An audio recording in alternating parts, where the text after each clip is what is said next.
大家好，欢迎来到听书学史。今天我要给大家介绍《医生教您的最强不老术》这本书。本书的内容基于最新医学研究，我会尽量用通俗易懂的方式为大家讲解。此外，我会重点提炼具体的可执行方法，并围绕我认为最重要的关键点展开解读。今天视频的内容包括以下2个部分：第一，医生教您的最强不老术，从细胞层面逆转衰老的饮食全解析。第二，如何逆转生物学年龄，把衰老当作可治疗的疾病来改善。首先是第一部分，医生教您的最强不老术，从细胞层面逆转衰老的饮食全解析。120岁，您想活到这个年龄吗？一听到这个问题，可能有不少人会说，我没必要活那么久。为什么会有这样的想法呢？或许是因为很多人对80岁之后的生活并不抱太大期待。到了80岁，身体机能下降，可能会出现衰弱综合征、肌少症，甚至需要长期护理，生活质量下降。很多人觉得，如果只是活得久，但失去行动力、独立性和乐趣，那么长寿也没有意义。但如果80岁之后的您依然健康、精力充沛，甚至能活到90岁、100岁，甚至更久，并且没有重大疾病的困扰，您会不会改变想法呢？答案是可能会。事实上，根据最新的长寿与衰老研究，这完全是可以实现的目标。衰老不是自然规律，而是一种异常现象。我们习惯认为衰老是不可避免的，但本书的作者指出，我们认知中的衰老其实是一种异常的老化现象，是一种疾病，并且是可以被治疗的。更重要的是，治疗衰老的关键并不在于昂贵的医疗手段，而是我们每个人都能做到的事情：调整饮食，改善生活习惯。通过这些方法，我们可以从根本上逆转衰老，这才是最令人兴奋的地方。此外，这些方法无论您现在是几岁，都可以开始执行。研究已经证明，即便从70岁、80岁甚至90岁开始改变生活方式，也依然能对健康和寿命带来巨大的积极影响。所以，不管您的年龄如何，您依然可以受益。本书的作者现年63岁，但他的生物学年龄仅为43岁，而且他本人表示，比40岁时的状态还要更好。即便实际年龄增长，我们依然可以通过科学方法让生物学年龄变年轻。如果能做到这一点，我们不仅能更长寿，更重要的是，我们能拥有一个健康、充满活力的人生，人生的满足感和幸福度都会大幅提升。首先，希望大家记住，活到120岁并保持健康是可能的，而且无论从多少岁开始，我们都可以变得更年轻。因此，绝对不要放弃。具体来说，我们该如何实践长寿之道，并随着年龄的增长变得更加健康呢？接下来，我们将深入探讨这个话题。事实上，维持健康的基本原则几千年来一直未曾改变，但现代人几乎忽视了这些原则，真正践行的人少之又少。总结来说，长寿健康的关键可以归纳为以下5点：最佳的营养，也就是饮食；运动和身体活动；睡眠和放松；压力管理；人际关系和社群。长寿健康的最佳方案就是充分利用这5大要素。当然，最终的目标是让大家逐步优化所有5项，但最重要的核心是第1项：最佳的营养，也就是饮食。最新医学研究表明，调整饮食是最有效的长寿方法。或许有人会觉得这不是老生常谈吗？但医学界近年来发现，饮食比以往任何时候都更加重要。本书详细探讨了为什么饮食在基因层面、细胞层面上对我们的健康起着至关重要的作用。相比以往饮食很重要的传统观点，我们必须更加强调饮食的重要性。最新医学研究表明，我们需要彻底改变对饮食的认知。最强的长寿秘诀就是优化饮食。书中作者强调，食物是预防、治疗、康复，甚至创造健康的最佳手段。他主张，食物就是您的专属药房，食物不仅仅像药物，它本身就是药物，而且食物通过极其复杂的方式影响人体生理机能，其作用往往比药物更强大。以下是4大核心原则：摄取有助于肌肉生长的最佳饮食，减少肠道有害菌的食物，增加有益菌的食物，选择能够减少炎症、调节免疫系统的食物，提供让线粒体活跃的食物，并适当进行断食。接下来，我们逐一解读这些原则。第一点，摄取有助于肌肉生长的最佳饮食。我们身体的新细胞、器官、皮肤、肌肉、骨骼等，都是由我们吃进去的食物作为原材料制造的。身体的健康与机能水平，取决于我们摄取的蛋白质、脂肪、矿物质等营养成分。而关键的一点是，碳水化合物并不是人体必需的营养素。然而，现代人的饮食中，50%至60%的热量来自碳水化合物，且大部分是低质量的精致淀粉和糖。这意味着，我们必须减少碳水化合物的摄入。那么，过量的碳水化合物去了哪里呢？一部分被用作能量，但大部分会转化为内脏脂肪，成为各种慢性疾病的罪魁祸首，并加速衰老。许多人每天吃大量米饭、面包等碳水化合物，而随着年龄增长，肌肉流失和骨量减少变得更加明显。这些因素都加速了老化过程，因此我们需要减少碳水化合物的摄入，并增加蛋白质的摄入。身体大多数重要的组织都是由蛋白质构成的，而最适合肌肉生长的蛋白质来源是动物性蛋白。作者特别强调，随着年龄增长，肌肉流失加快，尤其是老年人更需要刻意摄取动物性蛋白，才能维持肌肉量。例如，众所周知的优质食材包括以牧草喂养的草饲牛肉，和自由放养的鸡所产的放牧鸡蛋。特别是放牧鸡蛋，它不仅价格亲民，而且是蛋白质、维生素、矿物质以及抗氧化物质的绝佳来源，因此建议大家积极摄取。此外，鱼类也是优质的动物性蛋白质来源，选择低汞、富含优质脂肪的天然鱼类是最佳选择。例如，沙丁鱼、飞鱼、凤尾鱼、青鱼和三文鱼等富含 Omega-3 脂肪酸，同时汞含量较低，因此推荐食用。相反，金枪鱼、鲷鱼等大型鱼类的汞含量较高，建议避免过量摄取。当然，最适合肌肉生长的蛋白质主要来自动物性蛋白，但植物性蛋白对健康同样重要，因此建议同时摄取豆类及富含蛋白质的蔬菜，以实现营养均衡。第二点，减少肠道有害菌的食物，增加益生菌的食物摄入。最新研究表明，肠道健康与整体健康密切相关，因此想要保持健康，就必须调整肠道状态。正确的食物能够维持肠道健康，而错误的食物则可能引发肠道紊乱。因此，我们需要减少攻击肠道有害菌的食物，同时增加益生菌的营养来源。作者认为，肠道健康的最大敌人是麸质。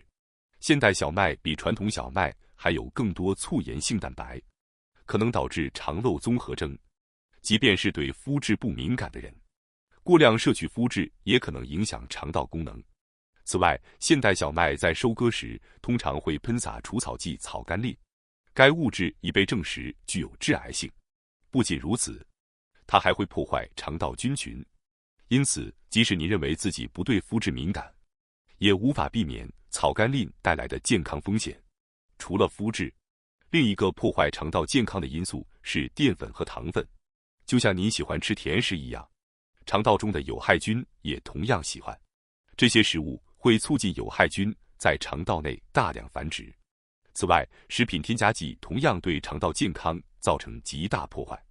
其中最具危害性的添加剂之一，就是广泛存在于加工食品中的某些成分，也就是说，富含膳食纤维的食物，如蔬菜、水果、坚果、种子类、全谷物和豆类，有助于维持肠道环境的健康。此外，像纳豆、味噌、泡菜等传统发酵食品也有助于保持肠道健康。同时，研究表明，肠道中的细菌实际上非常喜欢多酚，并以其为食，而作为回报，它们会保护我们的身体。因此，建议大家记住，摄取富含多酚的食物，如咖啡，对肠道健康也至关重要。第3点，选择能够减少炎症、调节免疫系统的食物。有害物质、过敏反应、感染以及压力都会在体内引发炎症。众所周知，慢性炎症是许多疾病和衰老的诱因。但事实上，对于大多数人而言，炎症的主要来源正是饮食。例如，糖和淀粉会使血糖急剧上升，进而促使胰岛素快速分泌。胰岛素会将糖和淀粉储存在腹部和内脏周围的脂肪细胞中。当这些脂肪过度积累时，会扰乱代谢和荷尔蒙平衡，并引发广泛的炎症。许多人喜欢甜食、精致碳水化合物以及添加糖的食品，但这些食物摄入的越多，脂肪堆积就越严重，炎症也会进一步加剧。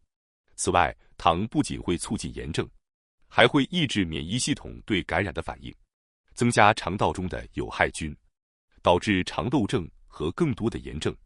因此，我们必须有意识地减少糖的摄取，无论是哪种形式的糖，都应当仅限于偶尔享用的奢侈品。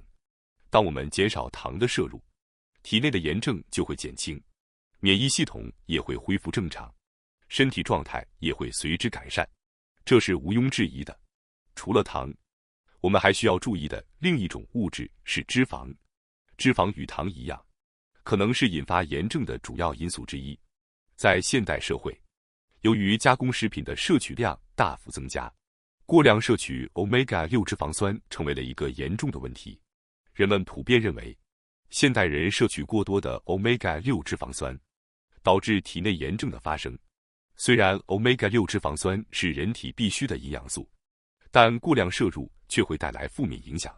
Omega-6 脂肪酸主要存在于廉价的加工食品和快餐店常用的低质量油脂中，因此在现代饮食环境下，人们很容易摄取过多。另一方面，能够抑制炎症的 Omega-3 脂肪酸却严重不足。Omega-3 脂肪酸是一种对健康极为重要的脂肪，主要存在于海鲜等食物中。然而，由于现代人摄取过多的 Omega-6 脂肪酸，导致 Omega-3 脂肪酸的抗炎作用被削弱，从而引发炎症。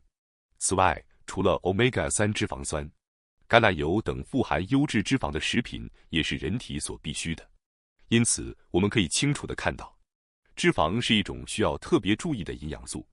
脂肪有健康和不健康之分，我们应该主动选择健康的脂肪来源，如坚果、橄榄油、鳄梨、富含脂肪的小型野生鱼类等。日常饮食中，建议多使用特级初榨橄榄油、鳄梨油、有机初榨椰子油等优质油脂，以促进健康。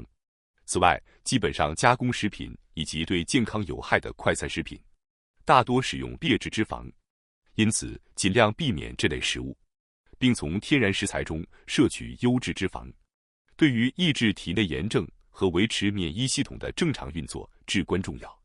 除了注意脂肪的质量来减少炎症外，摄取大自然中具有抗炎作用的优质成分，也是控制炎症的有效手段之一。例如，天然存在的最强抗炎化合物之一便是植物性食品中富含的多酚。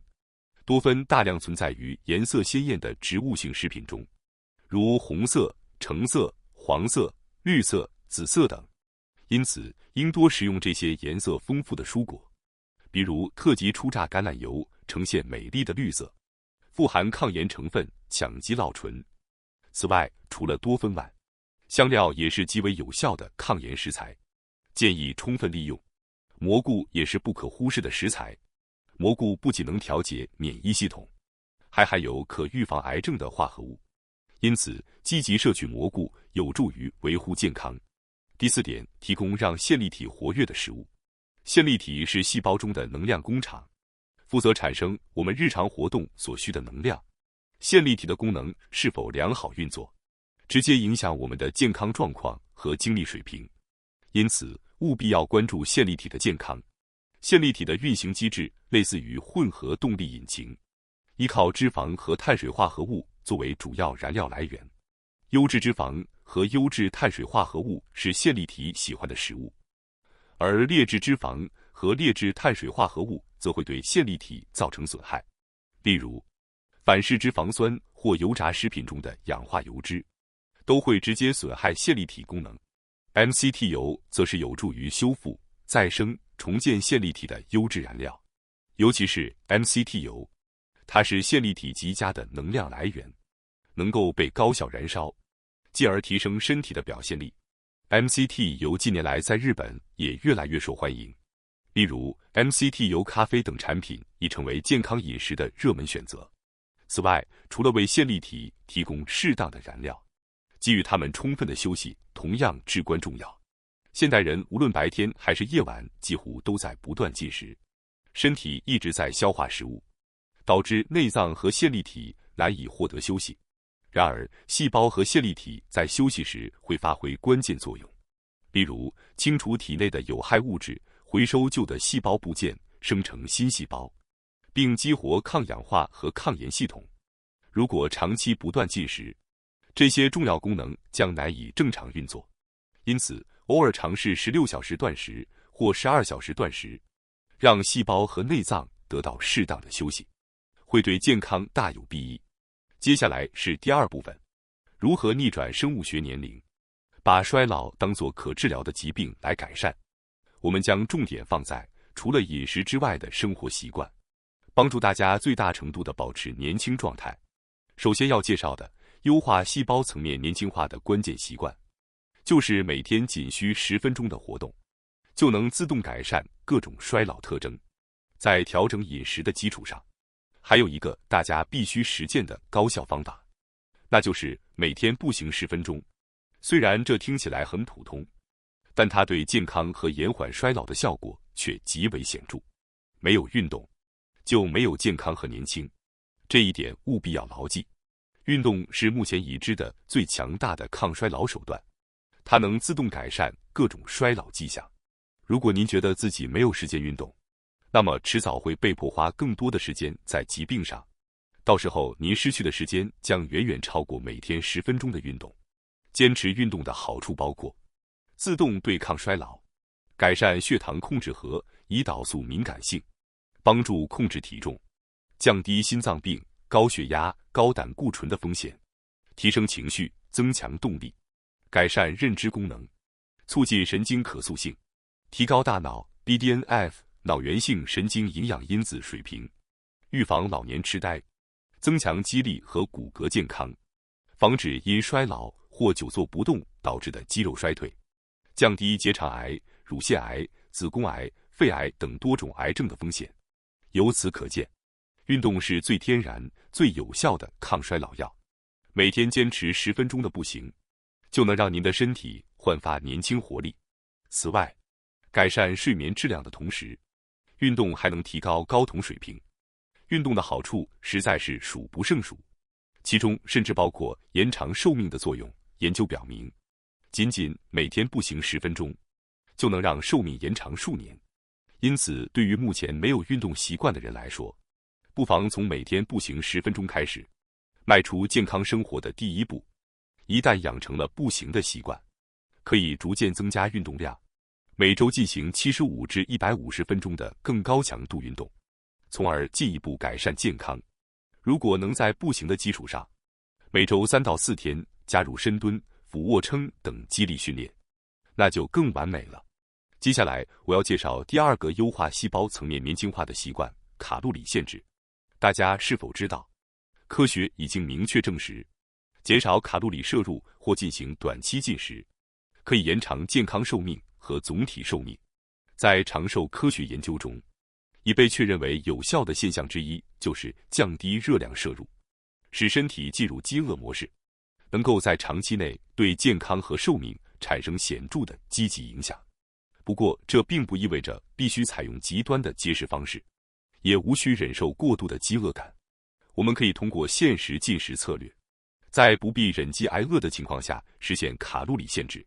例如，最容易实施的方法之一就是限时饮食，即将每天的进食时间控制在8至12小时内。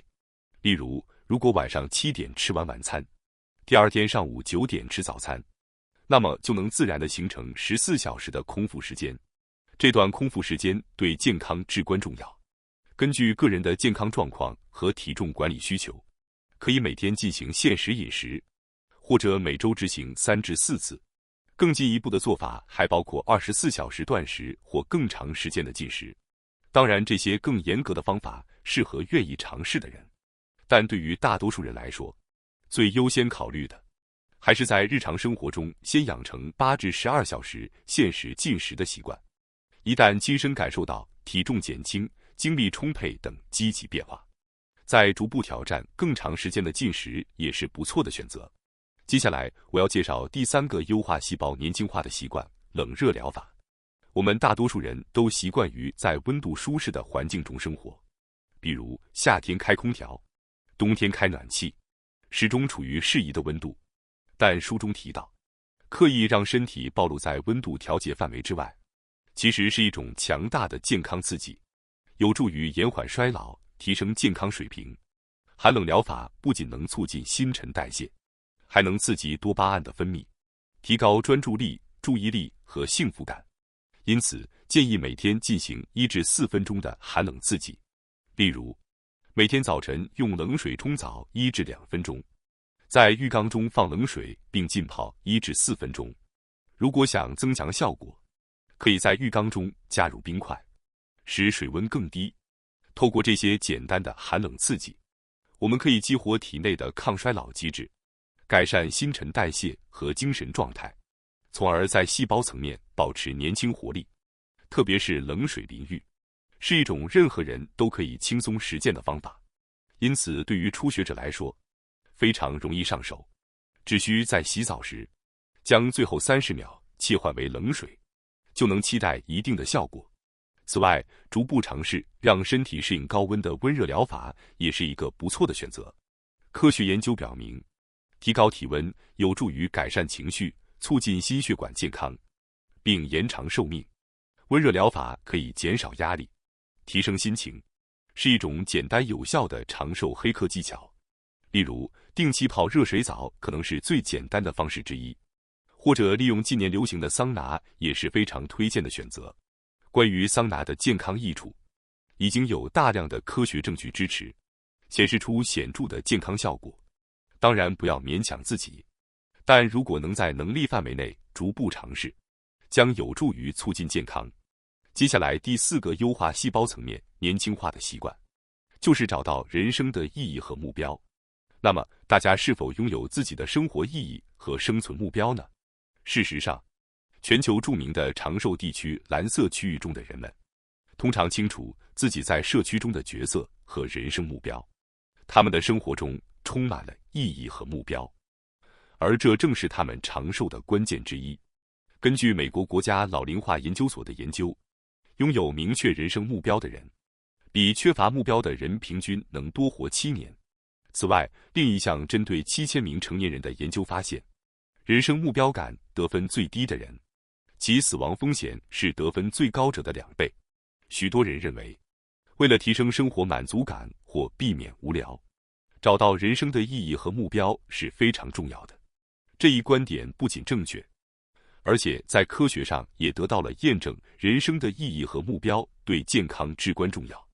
因此，希望大家能够寻找自己的热情所在，问问自己究竟喜欢什么，自己现在为什么而活，深入思考这些问题，找到真正让自己热爱的事情，并勇敢地朝着那个方向前进。当然，每个人的人生意义都是独一无二的，但从长寿和健康的角度来看，找到人生目标的重要性，丝毫不亚于健康饮食和运动。因此，希望大家不断探索自己的热情，把时间投入到自己喜欢且能带来喜悦的事情上。在忙碌的生活中，我们往往按照世俗定义的应该做的事情去生活，而忽略了自己真正想追求和探索的事物。但请记住，无论处于人生的哪个阶段，都可以做出改变，任何年龄都不算晚。希望大家花点时间审视自己的人生，做出必要的调整，让自己能够拥有真正的热情和喜悦，接下来第5个可以从细胞层面优化年轻化的习惯，就是重置压力反应。众所周知，压力不仅会加速衰老，还会增加各种疾病的风险。因此，在现代社会中，如何有效地重置压力反应，成为了一个至关重要的课题。如果您正承受过度压力，不妨先深呼吸一下，调整自己的状态。书中推荐的减压方法包括呼吸练习和冥想，这是最经典的减压方式之一。即使每天只花5分钟进行练习，也能大幅降低压力。此外，书中还建议练习瑜伽。瑜伽结合了身体运动与呼吸调整，是一种一举两得的锻炼方式，有助于调节神经系统，达到压力重置的效果。另外，进行森林浴也是非常有效的方式。人类天生向往自然，因此当您感觉压力过大时，即使只是到附近的公园走一走，也能缓解紧张情绪。